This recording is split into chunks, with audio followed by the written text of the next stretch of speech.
In 2017, 24-year-old Koo Jong-hwa accomplished something many of the 26 million people in North Korea have only dreamed of. She sneaked across the border into China, taking her son with her. Her happiness was short-lived. She was soon in handcuffs, weeping, envisioning barbaric torture and her untimely factory workers getting solitary dollars per month. Some get 50 cents. They certainly don't see the hunger. Their score will likely be low and their options die.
Hello, my friends. Welcome to the Eddie Liger Power Hour. We're here.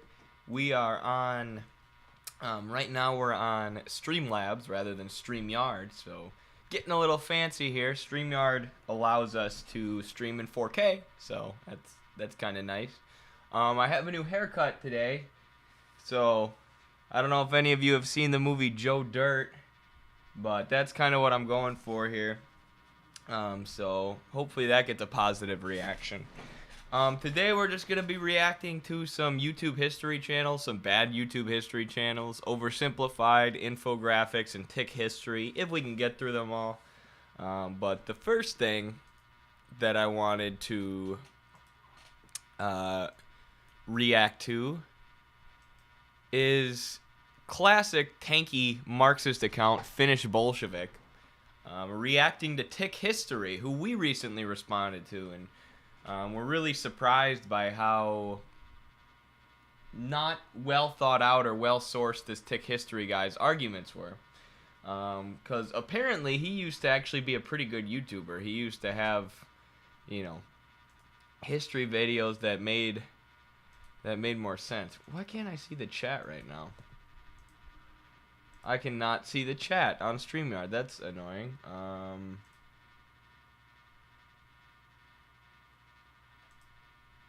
Why is that happening?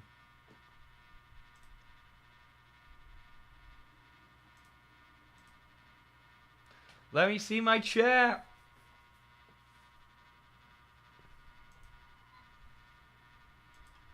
Why? Okay, now I can see the chat. Cool. Is Discord the best place to submit a video link? Absolutely. If you want me to respond to a video, join our Discord and go to the Stream React suggestions. Stream React suggestions. And I don't know what percentage of videos that get posted in there I end up responding to, but a good percentage of them.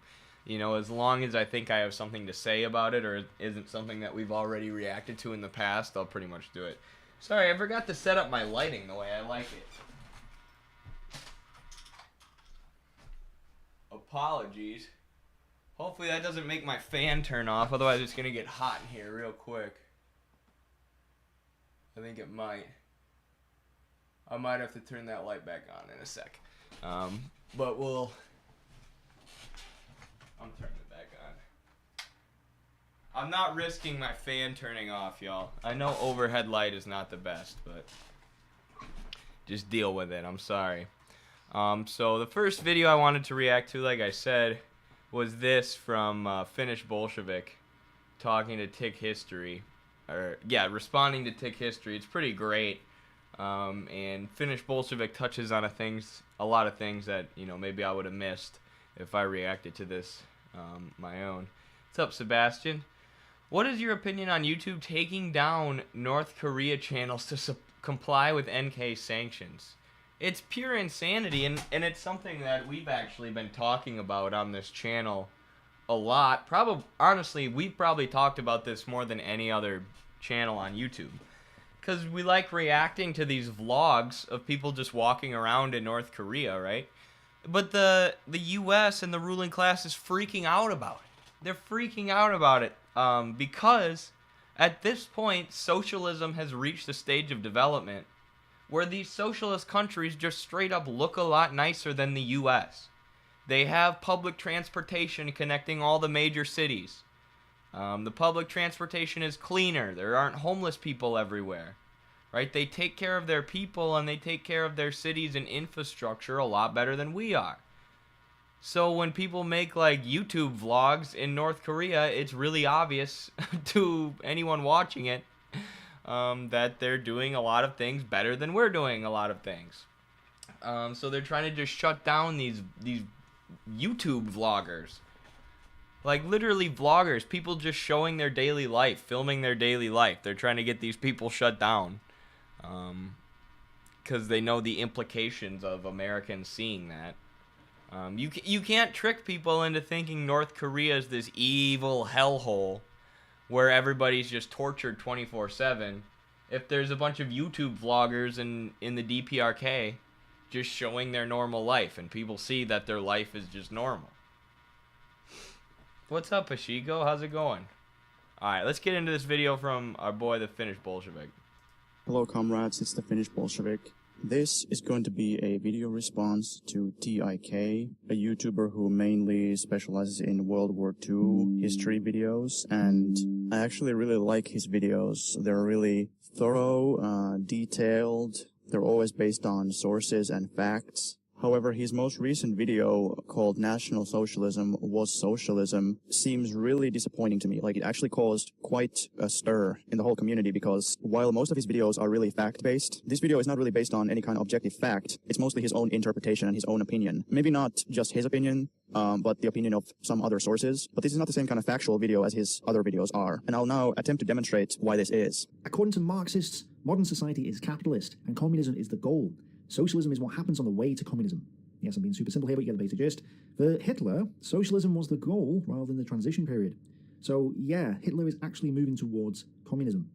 I'm just going to let that sink in for a second. The reason that this doesn't make sense is because Hitler's definition of socialism is not the typical definition of socialism. When Hitler talks about socialism, he talks about something completely different from other socialists. So that's why defining him as a socialist, in the usual sense of the word, is entirely useless and false. Every other kind of socialism emphasizes class struggle, working class power, elimination of private property, elimination of the capitalist class, and elimination of the capitalist economic system, while Hitler actually doesn't talk about any of those. He says the complete opposite. He says that class struggle is meaningless and shouldn't happen. He doesn't want to get rid of the capitalist class. In fact, he allied with the capitalist class, and many of his biggest backers were capitalists, even foreign capitalists like Henry Ford. Later, we're going to see how Hitler talks about the fact that he doesn't want to nationalize industry. He doesn't want to get rid of private property. This is what we said in our video.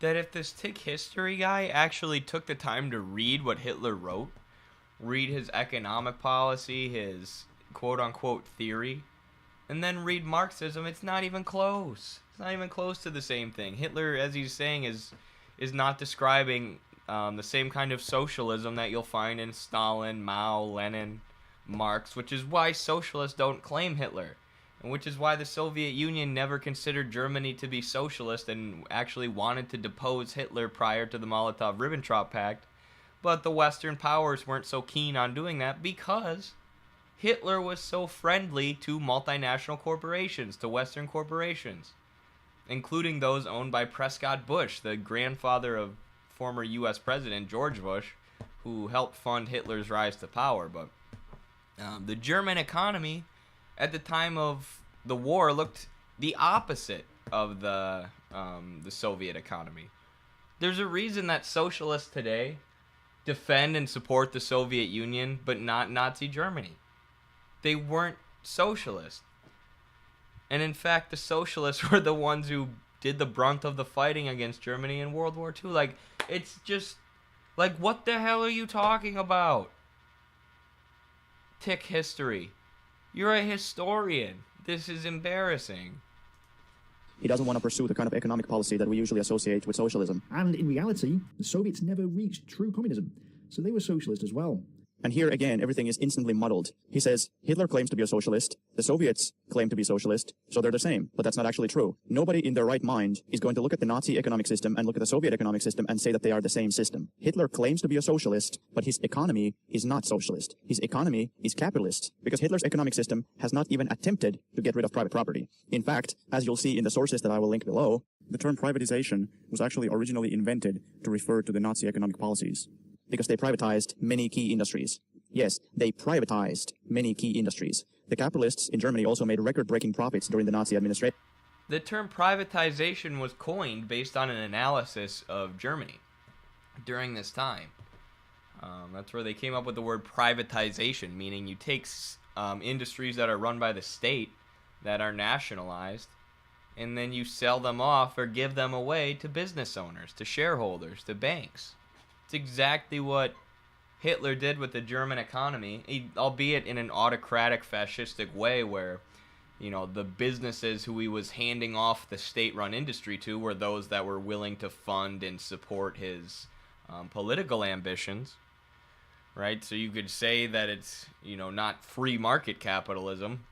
It's more of an autocratic corporatism. But still, it's not socialism. It's not even close to socialism, and it's nothing close to what the Soviet economy was doing, which was nationalizing these industries, right? Taking industries that are privately owned by bankers and capitalists, or land owned by feudal landlords, and nationalizing it, taking it under control of the workers' state, or in the case of the farmland, collectivizing it.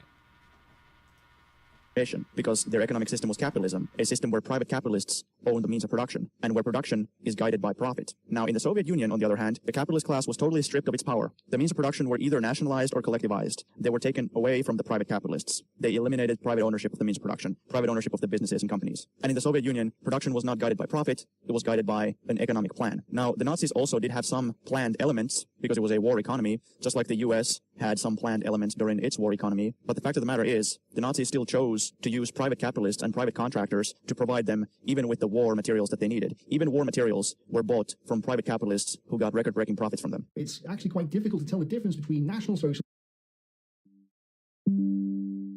and Soviet socialism, because they're both socialist states with authoritarian leaders. This isn't as crazy as it sounds when you... Because they're both... It's hard to tell the difference because they're both socialist states with authoritarian leaders. What is that? So it's hard to tell the difference between Stalin and Hitler. So therefore, it's hard to tell the difference between their economic systems. Like, what's hard to understand about what I just explained? What's hard to understand about the fact that Germany was privatizing their economy, handing off giant sects of their economy that was owned by the government to multinational corporations, whereas the USSR was nationalizing a lot of their economy, taking those corporations, those privately owned profit-based corporations, into state hands so that the surplus could be reinvested in the people. It's quite literally the opposite, right? But you can't tell the difference. You as a historian can't tell the difference between the two economies because they had authoritarian leaders, because you just get Stalin and Hitler confused. Like, what's even the argument here? Thank you so much, Lucas, for the $5 super chat. Really appreciate that, brother. Thank you. I'm not sure why a notification didn't pop up on screen. That's supposed to happen, but we'll figure that out later. Realize that Marxist socialism is but one variant of socialism, because socialism is a spectrum in itself. Let's talk about the definitions of socialism and capitalism. There are two things constantly confused in TIK's video: the economic system known as socialism and the economic system known as capitalism, and the ideology known as socialism. The ideology of socialism is not the same as the economic system of socialism. First, we have to understand the concept of a mode of production. This is a term in economics. As the name implies, mode of production explains how things are produced. Capitalism is an economic system. It is a mode of production.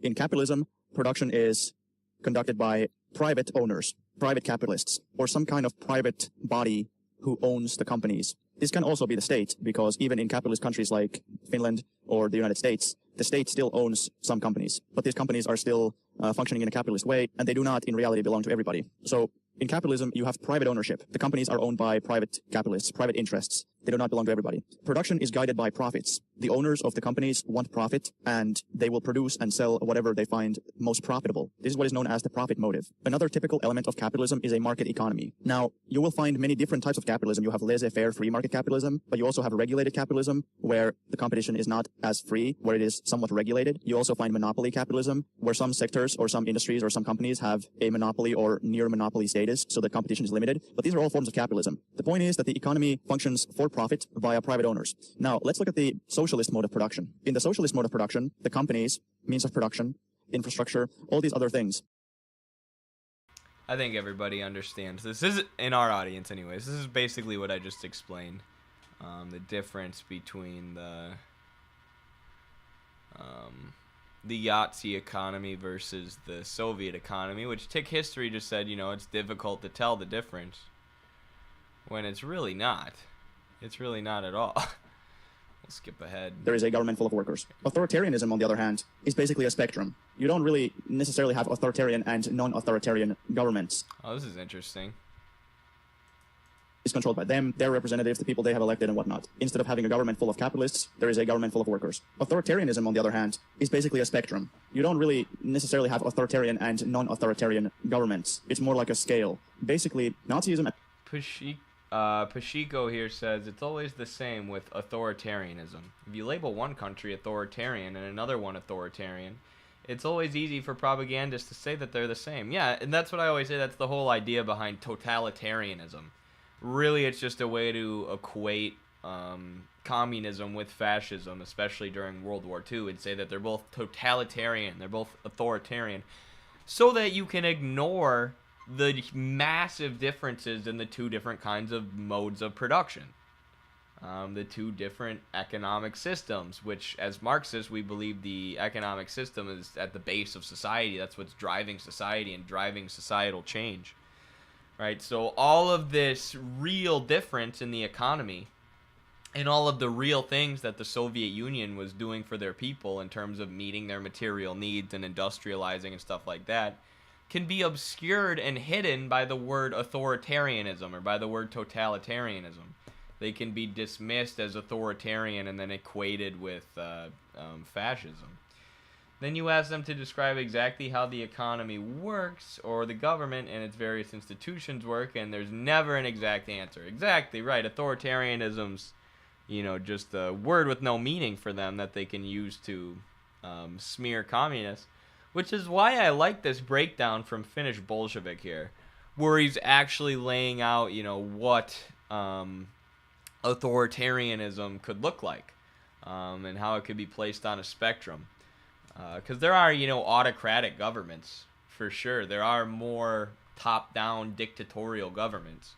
But the idea that these are, you know, it's only been socialist and fascist governments that are autocratic or dictatorial is laughable. Like, every capitalist society has had, you know, some form of autocracy or has, you know, ended up in a place today where they're entirely autocratic, like the U.S., where, you know, our social media platforms where a lot of the communication in our country happens are just being watched like a hawk by the intelligence agencies, and, you know, people are being censored all the time. That's an example of authoritarianism, but and fascism are called. And also, a lot of times, authoritarianism, what gets labeled as authoritarianism in socialist countries, is just stuff that's implemented in response to imperialism, like China's Great Firewall.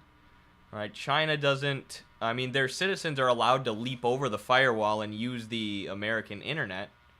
But really what that Great Firewall does is sets up like China's own sort of unique kind of internet, and it prevents Western companies from stealing the data of Chinese citizens, which hilariously is what the U.S. government is always accusing China of doing, stealing our citizens' data. But the people who have the worst track record in terms of data theft are Silicon Valley companies, capitalist, profit-based companies in America. So China sets up this great firewall so that if their people want, they can be safe from data theft from the West. So it's a response to imperialism from the U.S., from the U.S. trying to steal the data of Chinese citizens and use it either to make a profit or to destabilize China's politics and influence China's politics undemocratically. So a lot of times when you see a policy like that gets labeled as authoritarian by Western media, it's in response to capitalist countries and capitalists trying to screw the proletariat over, trying to screw over the working masses or invade their privacy. Called authoritarian capitalism for a reason. When capitalism goes into massive crises, and when there is a lot of social unrest, when there is a threat of revolution, threat of societal collapse, threat of war, whatever it may be, this is when capitalism goes authoritarian, because it is a matter of national security. Military juntas, military dictatorships, military coups, these are when capitalism goes authoritarian. In the US, after the Second World War, McCarthyism and the Red Scare begins. They start seeing communism as a big national security threat. So they attack the communists. This is capitalism going authoritarian, because whoever is the ruling class uses whatever means necessary to stay in power. So they use the state to attack their opponent. In the 1960s and the 1970s, the same thing. There's a civil rights movement. There's the anti-war movement during the Vietnam War. Once again, the state cracks down. The FBI and the CIA infiltrate the civil rights movement. They infiltrate the peace movement. They have secret programs like COINTELPRO. Everybody go on Google and look up COINTELPRO and you'll see what I mean. It was a secret FBI program where they infiltrated leftist groups and anti-war groups and civil rights groups to try to crush them. This is what capitalism does. This is what states do. This is what the ruling class does to stay in power. Now, let's look at fascist countries. Italy. The monarch grants power to Mussolini in a coup. To secure itself, capitalism willingly hands power to Mussolini. This is not an anti-establishment rebellion. This is a coup partially from the inside. Quote, on October 28th, to meet the threat posed by the bands of fascist troops now gathering outside Rome, the government of Prime Minister Luigi Facta ordered a state of siege for Rome. King Victor Emmanuel III, however, refused to sign the order. This meant that the army, which might have stopped Mussolini, was not called on to oppose the fascists. The reasons for Victor Emmanuel's refusal have been debated. It has been suggested that he feared he would lose his throne if he refused to cooperate with the fascists, that he wanted to avoid civil war, and that he hoped to neutralize the fascists by associating them with the national government. October 29th, the king asked Mussolini to form a cabinet. The March on Rome was not the conquest of power that Mussolini later called it, but rather a transfer of power within the framework of the constitution, a transfer made possible by the surrender of public authorities in the face of fascist intimidation, unquote. So essentially, the liberals in the government would have preferred to keep parliamentarism, but the monarch and the monarchists in power sided with the fascists. Let's look at Germany. Germany is in chaos. The Great Depression, the economy is ruined. Society is very divided between the communists and between the supporters of capitalism. And at this point, many of the big German... And that's a good point, too. I always say this. One of my favorite quotes about fascism is that, you know, wherever there's a fascist takeover is a failed communist or socialist revolution, a failed working class revolution. Fascism and communism both look to gain power when the system is in crisis, when the economy is breaking down and when the society is breaking down. But they're completely opposing forces, right? The communists in Germany were arguing for a socialist society that meets the workers' needs. After World War I, Germany had lost. They had to pay reparations to all the other Western countries. Their economy was in turmoil. Living standards were incredibly low. And communism became extremely popular. Obviously, Karl Marx was born in Germany. His work was very popular there. They had the leading communist party in the world. Everybody thought the first socialist or communist state was going to be Germany, not Russia at the time. But Rosa Luxemburg and a lot of the other communist leaders were massacred, murdered by Hitler's right-wing militia groups and military forces, and suppressed, which allowed fascism to come to power rather than communism. And then obviously we saw what happened from there. So, you know, this idea that the communists in Germany were the same as the fascists, or that the fascists were just socialists, you know, is absurd. They came to power quite literally by murdering, killing, and suppressing the actual socialists, the actual communists. Capitalists start giving loads of money to the Nazi party. The Nazis start getting massive amounts of money from the capitalists. Quote, the Nazis were able to fund their campaigns through funding from big business. Many of Germany's rich industrialists supported the Nazis and wanted to see them in power. Hugenberg, a newspaper tycoon, and Thyssen, a steel manufacturer, made the expensive election campaigns of the early 1930s possible, unquote. If the Nazis were really socialists, as in they wanted to abolish private ownership, would the capitalists support them? No. No, they would not. Obviously not. Why would they? That would be suicidal. The Nazis promised the capitalists one thing. Give us money Help us, and we are going to crush the communists, and we are going to protect you. We're going to protect. Exactly. Like, do you think Prescott Bush, grandfather of George Bush and, you know, early military industrial complex and oil capitalist, do you think he would have funded Hitler's rise to power if he thought Hitler was going to nationalize all the corporations and move to socialism? Would all of these different multinational capitalists, like William Randolph Hearst in the U.S., would they have supported Hitler if they thought he was going to nationalize industry and move to socialism? Of course not.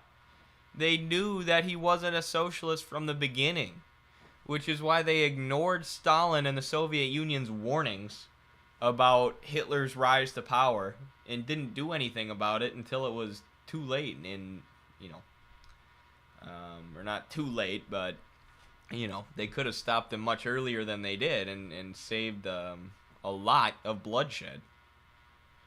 But they didn't, because America thought that Hitler was being friendly with their corporations, was being friendly with Western multinationals, so there was no reason for them to take him out. The Damned is a great movie about that, huh? I'll check that out. The U.S. and Britain loved Hitler. They did. They thought he was awesome for the longest time. But nobody looks at how things historically develop, right? What the liberals do in order to lie about history and misconstrue things is they look at everything in a vacuum. They isolate every historical event. The Molotov-Ribbentrop Pact is probably the best example on earth. I've heard so many people say that the Molotov-Ribbentrop Pact proves that Stalin and Hitler were besties and that the Nazis were socialists. The Molotov-Ribbentrop Pact was signed after Stalin had begged the British and the U.S. to do something about Hitler and his rise to power. But like we said, they kept saying no because Hitler is friendly to Western multinationals and banks. So, in order to try and prevent a world war, to try and prevent all that devastation, the Molotov-Ribbentrop Pact was signed to try and keep the peace. And it didn't work, obviously, because Hitler still ended up attacking the Soviet Union. He still ended up invading. But yet you'll still have people say that the Molotov-Ribbentrop Pact proves that Stalin and Hitler were best buds. Then why did Germany invade? Like, the freaking pea brains on these people. Hitler studied the USA, not Marx. Yeah. Jacob says, so would it be fair to describe the economic system of Nazi Germany as far-right, ultranationalist, state capitalist, or am I off the mark? No, I think that's a good explanation. It's largely what it was, because you have to, like, when we're talking about whether or not Germany was socialist, too, like, you mentioned the fact that they're far-right, ultranationalists. Like, that matters, too, right? Because socialism is mostly about moving the mode of production forward, but it's also an ideology about having a society run by the workers, by and for the workers, that meets their needs and gives them opportunities to flourish. So the Soviet Union was providing all these educational opportunities for their workers and all these cultural opportunities to get involved with various things, whereas the fascist Germany, obviously, they were just embracing this ultra-nationalist, Aryan race ideology. So the states themselves had, not only were they doing completely different things in terms of the economy, but they were pushing a completely different kind of worldview, a completely different kind of ideology. And you know, I think that's worth mentioning when we talk about the real material difference between the Soviet Union and Germany. And then the term state capitalist, I guess, it was more like a corporatocracy, an autocratic corporatocracy, but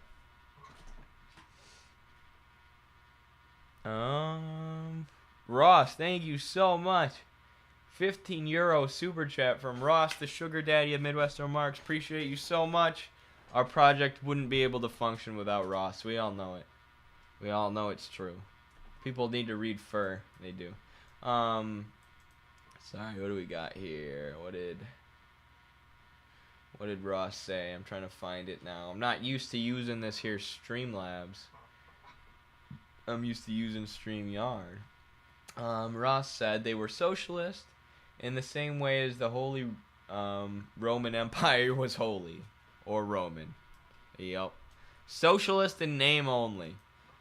And that's the other thing, like, people are like, well, they called themselves socialists, so they're socialists. It's like, you need to stop believing everything that fascists say.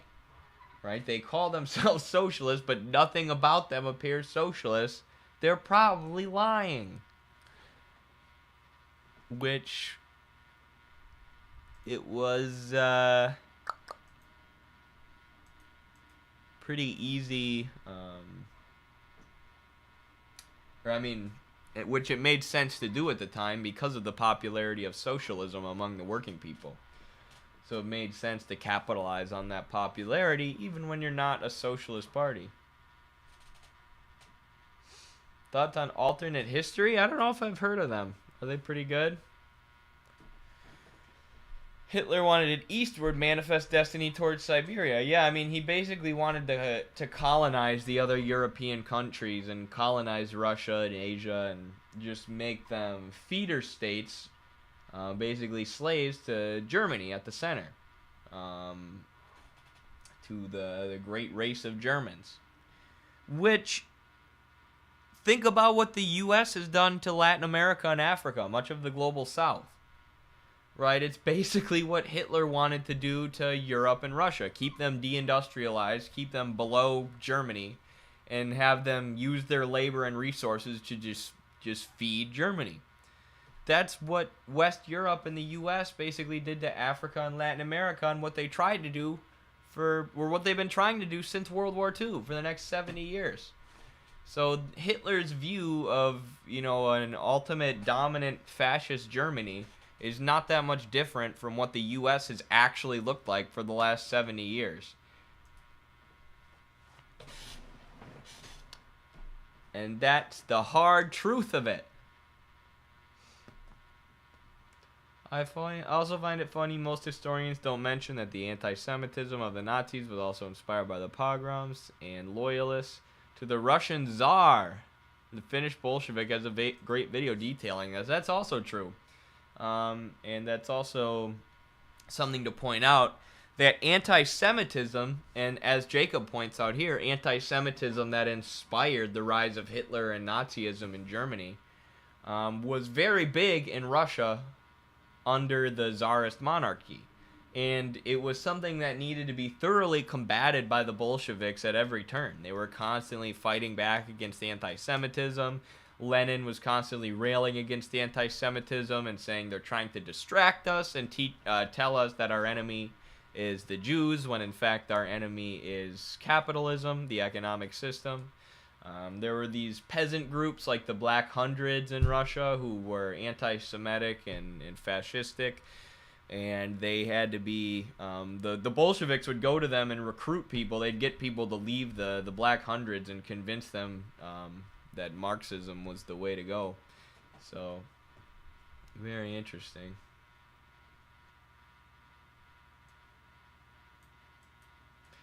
Anarchists and ultras be like state capitalism, but also join our investors in a new co-op.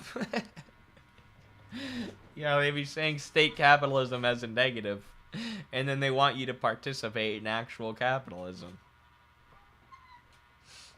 Apparently, in Schindler's book, he says that he co-opted the Bolshevik Red and the name Socialist to trick workers into supporting his cause. I'm sure it's at least implied, because that's exactly what they were doing. Whether he gave away the game or not completely is, I don't know. I haven't actually read Mein Kampf front to back. I've read parts of it, though. Yeah.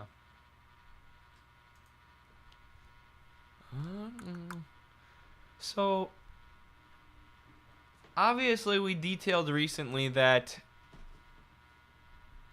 kings and generals this account, really popular account that started as a gaming account that played like Hearts of Iron or something like that. Started as that and then turned into a history account out of nowhere. And all of their scripts, at least their scripts about Ukraine. Oh, shoot. What did I just do? How did that even happen? Anyways, all of their scripts that are at least about Ukraine are written by this guy, Turgut Gambar. Turgutgambar.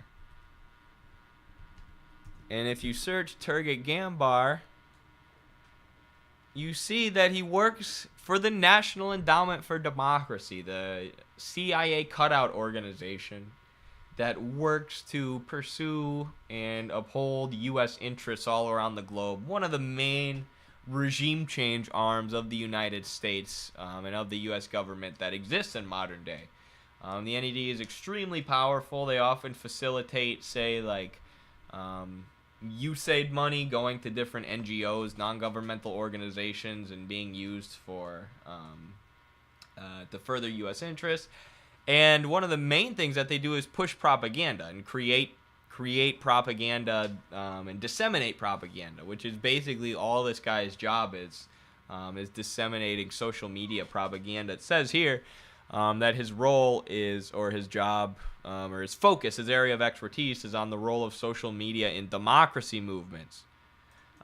So the role of, and we know when the U.S. says democracy movements, they mean regime change efforts that serve the U.S.'s interests. So his job is literally the role of social media in regime change efforts, basically. And this is the guy who's writing all the scripts for Kings and Generals about Ukraine, who started recently this thing called #ProjectUkraine, which with a bunch of other U.S. history channels.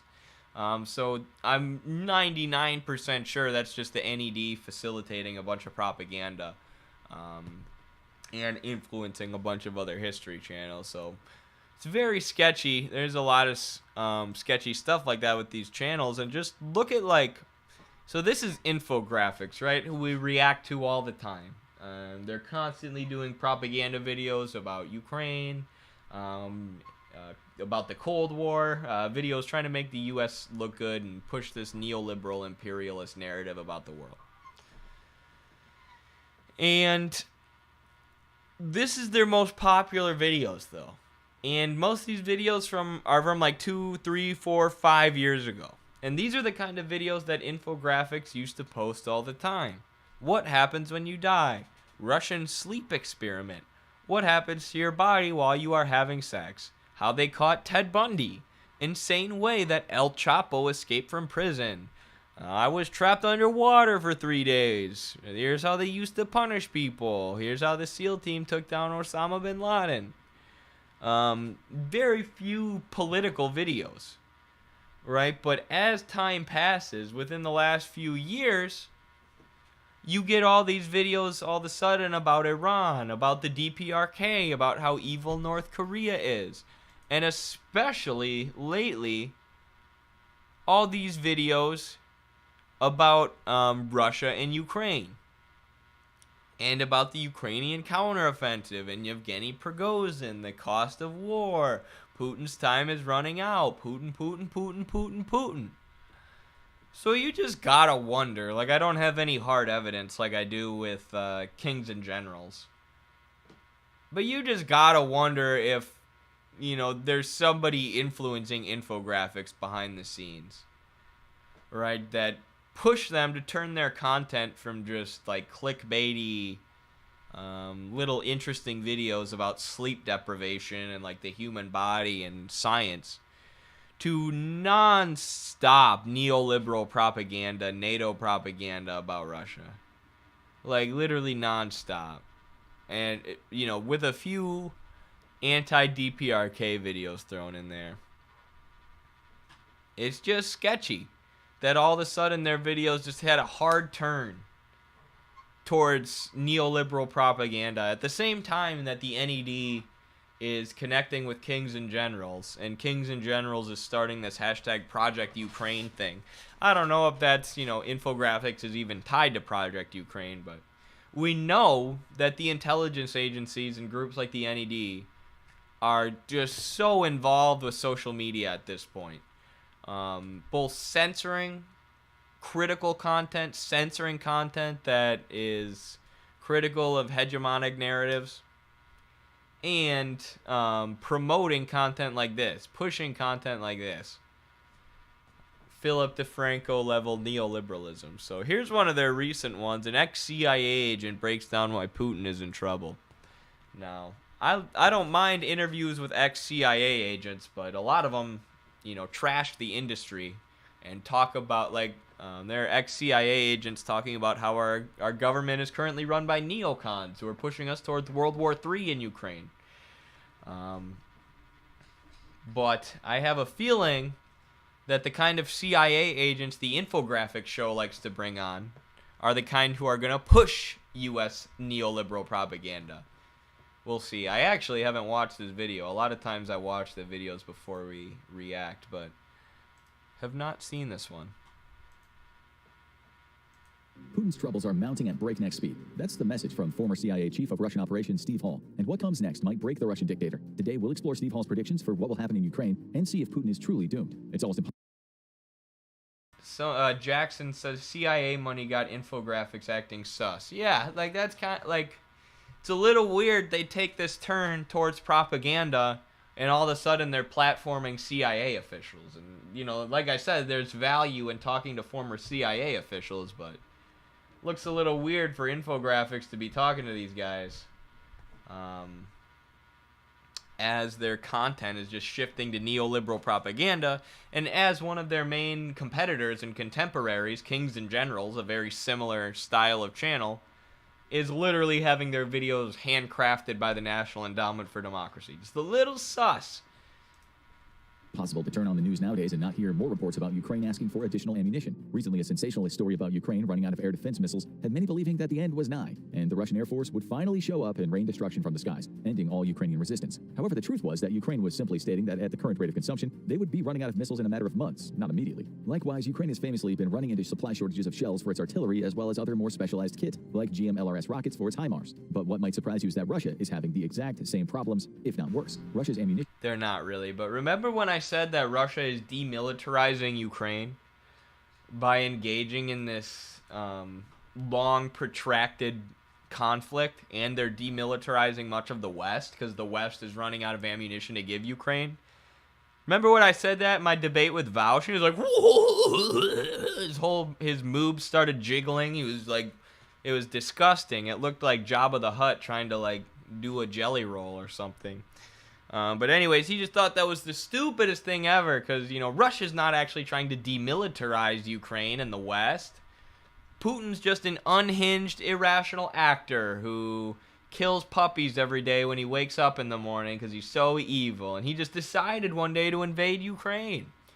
That's what our buddy Vaush tells us, Vaush the Hutt. But, of course, that's not true. Of course, I was right about one of Russia's goals being to demilitarize Ukraine, take their weaponry away, and look at what's happening. Ukraine's running out of weaponry, and the West is running out of weaponry to give them.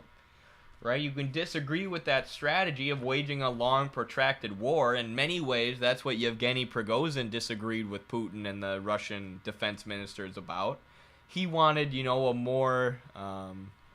direct invasion to just go in and get it over with, give us more weaponry, give us more powerful weapons, and let us get this over with rather than waging this protracted struggle. But through the protracted struggle, the West is running out of weapons. Demilitarization.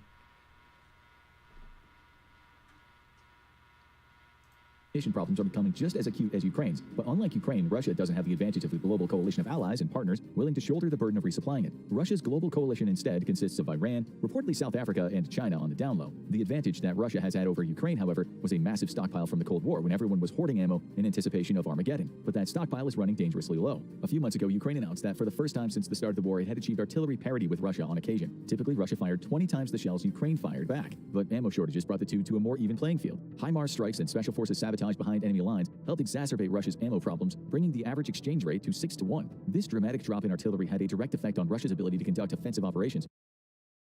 What if when they talked about special forces sabotage behind enemy lines, they just showed like American special forces? There were special forces sabotage that helped Ukraine. we know that American special forces are in Ukraine. And I'm sure it'll come out at some point that they've been directly involved in the fighting. I don't know if they're this directly involved, but that would just be hilarious. Russia's ammo problems, bringing the average exchange rate to 6-1. This dramatic drop in artillery had a direct effect on Russia's ability to conduct offensive operations because Russia has a garbage army that relies on blasting everything in front of it to oblivion from far away before moving their garbage army forward to take ground. Unsurprisingly, when Russia is no longer able to deliver overwhelming amounts of artillery at long range and its ground forces have to actually fight, the results aren't very pretty. But that's to be expected of an army that undergoes very little real training and is mostly made up of conscripts, with the few professional soldiers it does have more interested in corruption and lining their own pockets than actually soldiering. Russia's largest gains in the time after Ukraine's fall offensive were at the hands of the Wagner Group, Yevgeny Prigozhin's private army that Putin contracted out to fight in Ukraine. Unlike the rest of the Russian military, Wagner is better equipped and better trained, but their best war-winning strategy was the use of prisoners recruited from Russian detention centers who were promised their freedom if they survived a term of fighting in Ukraine. Neither Prigozhin nor Putin had any intention of allowing the majority of these prisoners back into society after being incarcerated, and thus Prigozhin used them in human wave attacks that were very successful in Bakhmut. Under threat of being shot if they retreated, Wagner unleashed hundreds of armed prisoners to assault blindly into Ukrainian positions. Once the Ukrainians opened up and thus revealed their defenses, Wagner's regular non-prisoner forces would mount direct assault. So why is Putin in trouble? Get to the point, dang it. We'll go to the most replayed part. Even while touting the victories of the Wagner Group, it would be easy to replace one man that criminal elitists don't particularly care for with a completely different one, and still remain secure knowing whoever's running his military would never have the political capital to challenge him. Eventually, Shoigu struck back. First, he took credit for Solidar, a salt mining town in eastern Ukraine that by all accounts Wagner did most of the fighting for. An angered Prigozhin took to social media to refute the Ministry of Defense claims that it had been the Russian army who took the town. But Shoigu wasn't done, and just as Wagner was on the eve of its greatest success in Bakhmut, with only 2 kilometers left to take the entirety of the town, Shoigu pulled the plug of supplies. Now Russia has been having legitimate supply issues, which Ukraine has tried to alleviate by donating multiple volleys of HIMARS rockets directly to Russian supply depots. That claim's debatable. Yeah, this video is mostly technical military stuff that if I was going to debunk, I would have to be someone like Scott Ritter who's following the back and forth of the military. But I know the claim that Shoigu was under, that he wasn't giving Wagner and Prigozhin enough ammunition. You know, the claim that he just pulled the plug on weapons and ammo and equipment for them. That's been debated, and a lot of people say that that's not really true, and that's just what Prigozhin said so that he would have a reason to, march on Moscow. And one of the main, he has this very real rivalry, as we were talking about with Donald Corder, with Shoigu, this guy within the Russian Defense Ministry. So that's a lot of what prompted the Wagner marching on Moscow, but it's a whole lot of words on that Infographics video to try and say that Putin's literally in trouble, and that video is from about a month ago, and that the Wagner group led by Prigozhin is really about to take him out, right? Putin screwed them over so bad that they're just ready to topple the Russian government and seize power themselves, or push Putin out of power. And I mean, there was all this hysteria from the Western media, from accounts like Infographics and a lot of these YouTube history accounts, or war analysis accounts, geopolitical analysis accounts. All this hysteria about the Russian government being toppled, about Putin being toppled by this civil war, this coup. Like, I saw a video from Philip DeFranco from about a month ago. I should honestly just pull it up. Basically saying that it was all over for Putin, that the fighting was, in full swing, civil war was going on, and that Putin would soon be toppled. And you see, it just fizzled out so fast.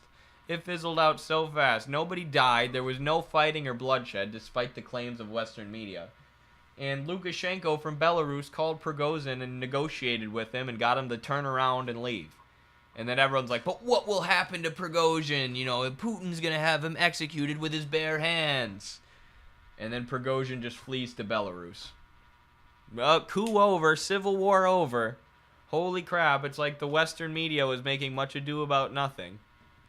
And now if you go back and you watch all these videos from about a month ago, they just appear ridiculous. Where all these people were talking about the inevitable demise of, the inevitable demise of the Russian government and the toppling of the Kremlin. And none of it came to fruition. None of it even close to came true. So let me try and find this one from Philip DeFranco. He's gotten so blatant with his propaganda lately. So blatant with his propaganda. The Russian Civil War is now in full swing. Yeah, here we go. I've covered news. This got 1.5 million freaking likes, dude. 1.5 million. The Russian Civil War is now in full swing. I've covered news for 17 years now, and this is one of the most insane things I've ever seen. You've got Putin saying he'll do anything to defend Russia and has ordered the military to wipe out Wagner. Meanwhile, the Wagner group says that Putin made the wrong choice and they're going... No, he didn't. You just made that up, dog. Phil. Dude. You literally just made that up. You pulled that out of your ass. He did not tell the Russian military to wipe out Wagner. That's why there was no bloodshed. That's why there was no fighting, and Wagner was just able to turn around. And we talked to Donald Corder, you know, much of the Russian military was off on the front lines fighting in Ukraine. And really a lot of the troops who were stationed around Moscow were National Guard people and like police. So Putin wasn't just going to order the National Guard and the police to start fighting with Wagner in the middle of Russia. He was going to try and negotiate a peace agreement and get Wagner to turn around before it came to that, which, spoiler alert, is exactly what happened. You're just lying to people, dude. It's so disgusting. It's so disgusting. You're just making stuff up and lying to people. And now, a month after this video was out, we can see it. We can see what a liar and a fraud you are. Because we see that nothing you predicted came to fruition. They're going to topple Looks like they got some Lime scooters in Russia. his regime. And Wagner reportedly controls at least 2 cities now, and Russia is blowing up oil depots in cities that Wagner controls. The Russian military is also airstriking the Wagner convoy on Russian highways as they make their way to Moscow. And this... No, they weren't. No, they weren't. That just didn't... I don't even know what to say. That just didn't happen, my guy. That simply did not happen. Why would Russia start airstriking their own territory? This is beyond stupid. Someone says half those likes are just Hillary Clinton's alt accounts. I hope so. You know that these things are being boosted by bots. But there's still a lot of people who believe this, who think this is like the news. And like not, he's literally just making things up. He's making things up. This is there are reports that Wagner has shot down more helicopters and allegedly fighter jets, with some units of the Russian army also reportedly flipping to Wagner, and Wagner seemingly hell-bent on marching on Moscow. Follow to stay in the loop. Hell-bent! They were hell-bent on marching to Moscow. Until Lukashenko sent Prigozhin a text and said, please turn around. And then all of a sudden Wagner wasn't hell-bent on marching to Moscow. Is it that crazy how that works? Just joined just at the right time. Always love to see the rage against the war propaganda. Keep up the fight, comrade. Thank you, Kyle Pettis. Really appreciate that $5 super chat.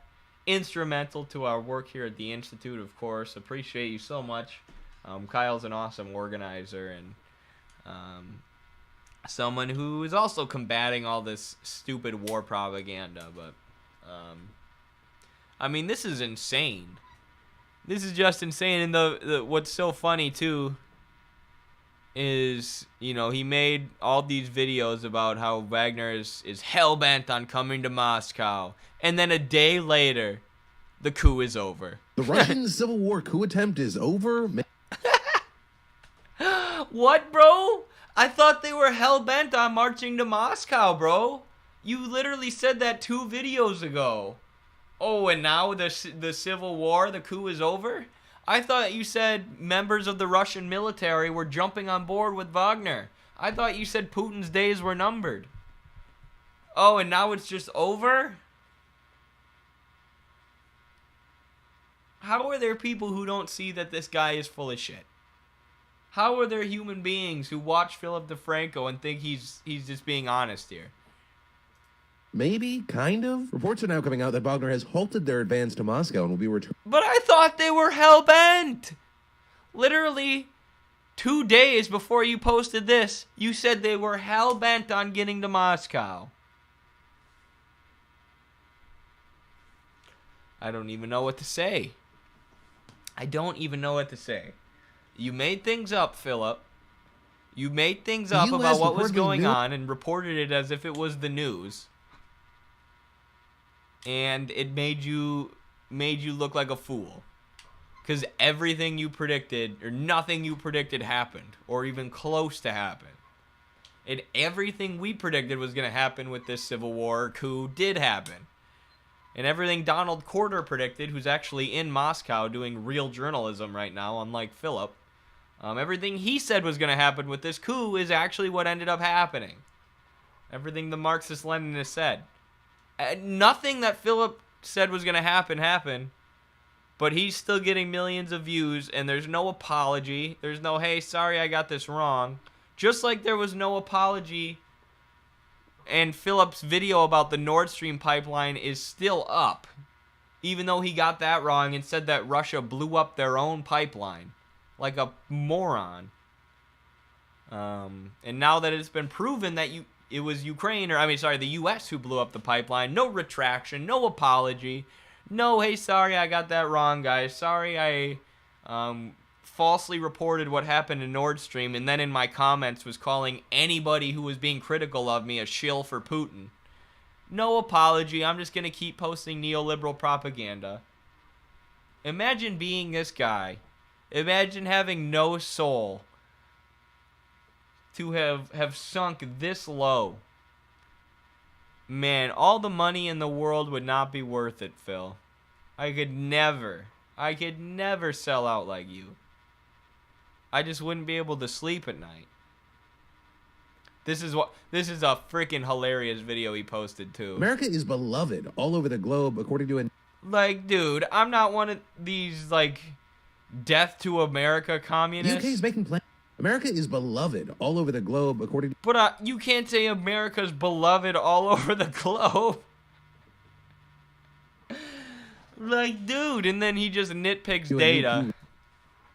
Research poll finding, among other things, 93% of Poland has a positive view of the U.S. Look, even among the U.S.'s allies, it's barely a majority. This does not scream that America is beloved all over the world. These are our closest allies, and just, barely a majority of their people even look at us approvingly. Almost half of their people don't like us, and these are supposed to be our closest allies. And then this Pew Research poll doesn't even poll any African, Asian, or Latin American countries, outside of a few Asian countries being Japan, India, South Korea, and Indonesia. So countries propped up and backed by the U.S. Again, the U.S.'s closest allies in the region. And Phil uses this to say that America's beloved all over the world. No, they're not. No, they're not. And if you were going to use this Pew Research poll to try and judge the view of America all over the world, for one, like I said, even America's allies don't have that positive a view of us. And two, Africa and Latin America are grossly underrepresented here. You have to talk to some Latin American and African countries if you're going to talk about the view of America around the world. But they don't matter, do they, Phil? They don't matter to a neoliberal imperialist elitist like yourself. Like, this is worse coverage than Fox News. I'd rather watch Sean Hannity. I made a response video to one of his. America is beloved all over the globe, according to a new Pew Research poll. Not really. I mean, even with a lot of the U.S.'s closest allies, there's hardly a majority of people who support the U.S. And almost all the countries polled are U.S. allies or even U.S. puppet states like Israel. Africa and Latin America are grossly underrepresented if we're going to use this poll to talk about global love for the United States. But this is the kind of journalism that you expect to go big on TikTok these days. Just blatant American exceptionalism. This person says, everyone loves me. Me. That's what Philip DeFranco's doing with this video. Everyone loves me. Trust me. Kyle Pettis, another $10 super chat. Thank you so much, Kyle Pettis. Kyle is really giving Ross a run for his money as the sugar daddy of Midwestern Marks here. Kyle's basically bankrolling the whole operation. Appreciate it. $10 from Kyle. No apology about the Snake Island. Guys did not get killed, or the ghost of Kiev was a fake, or the Maidan sniper attacks. None of the propaganda. That's such a good point.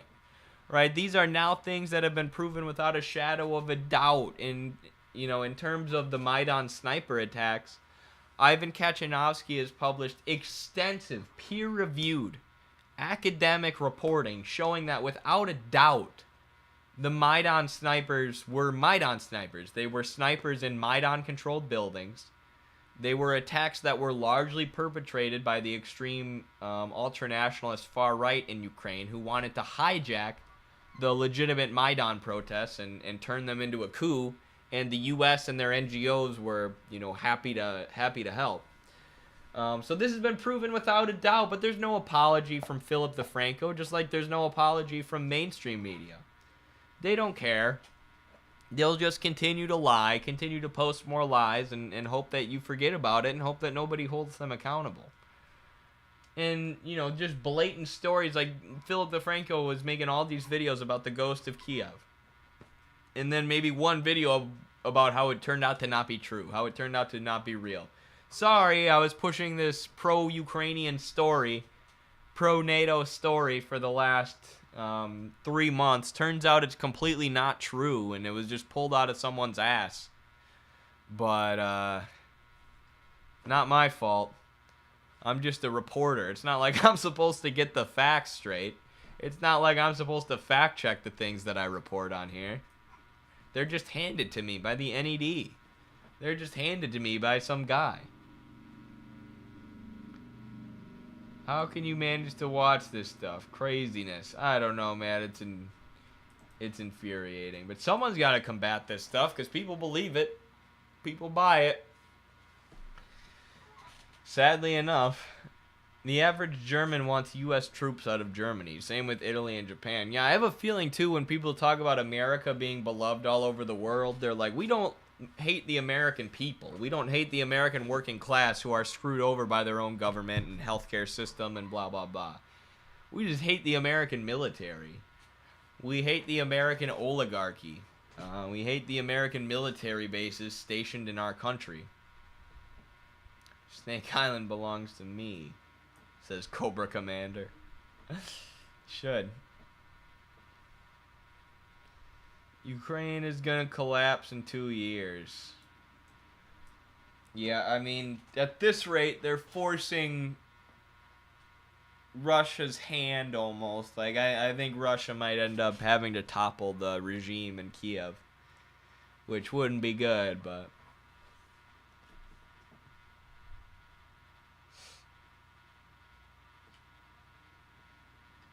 Cobra, how do you think the war will end? I think, like, I know you're asking Cobra, but I'll give you my answer. I gotta head out to wrestling practice here soon, but this is a good topic to end the stream on. I think the war, and then I'll do a gaming stream tonight if people are down, actually. But anyways, I think the war, I would hope that it would end with Ukraine saying, okay, we're gonna give up the Donbass region, we're gonna give up Crimea, and, sign a peace agreement. That says we can't join NATO and we have to demilitarize and kick all the Nazis out of our military. Right, that's how I would hope the war would end. Those are the kind of peace agreements that have been on the table that the U.S. has broken up because they've said, no, we can't cede the Donbass or Crimea. We need to keep fighting for the liberation of Ukraine, which is really we need to keep fighting a proxy war against Russia. And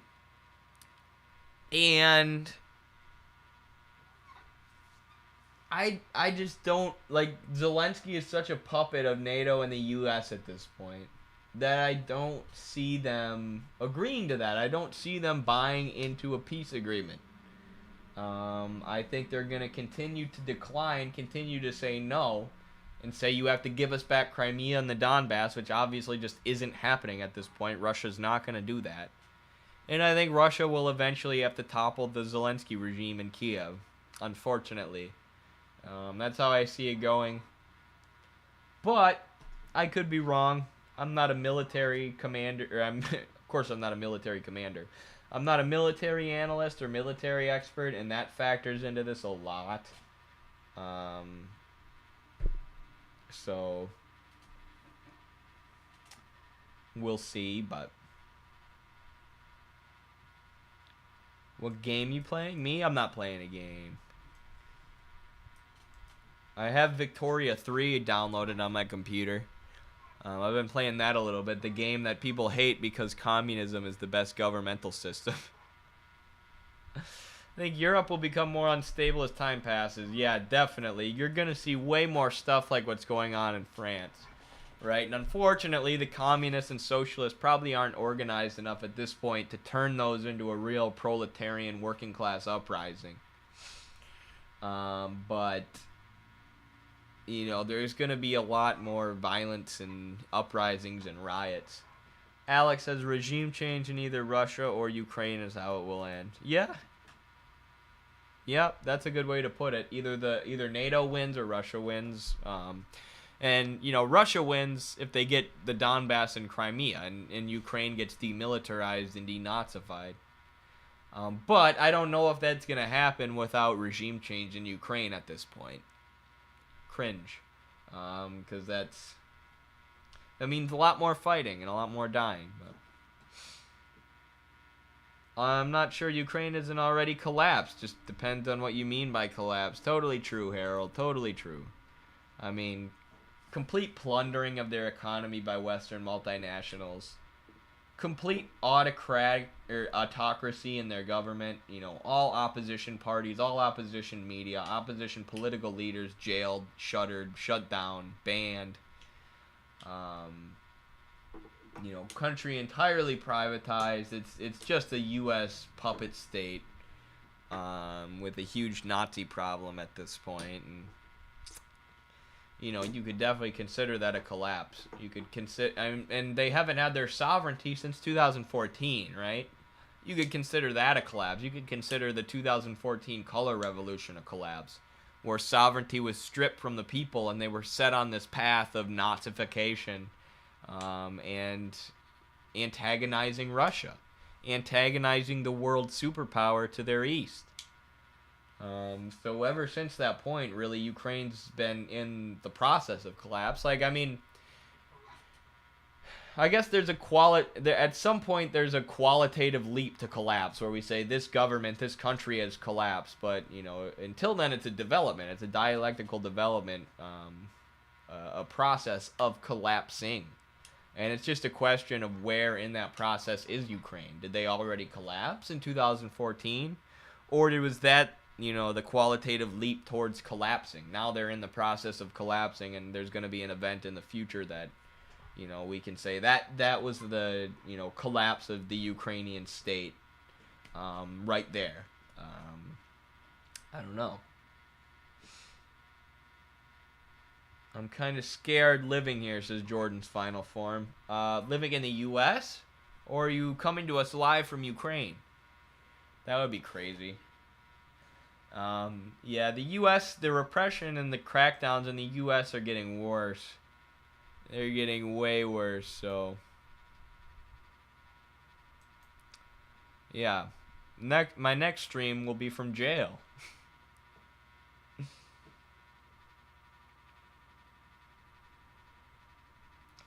Professor Morandi and Nico House are going to be on George Galloway at the top of the hour. Should be a good show. Oh, that sounds awesome. I'll definitely check that out. Love George Galloway. Great defender of the working class and Marxist. Unfortunately, I have wrestling practice at the top of the hour, so I'll have to replay that, but it should be awesome. Either way, now I'm out, folks. I got to go get ready for practice. Thank you for joining me today. Appreciate you for being here for another Power Hour. It was fun. Broke down a lot of interesting stories. Next time, we'll talk about the daily life of a North Korean. I'll probably do a gaming stream tonight if Carlos isn't around to do a stream. Or I'll hit you up with a politics and philosophy stream with Eddie and Carlos, which I know everybody loves. Always a fun combo, so I'll let you all know.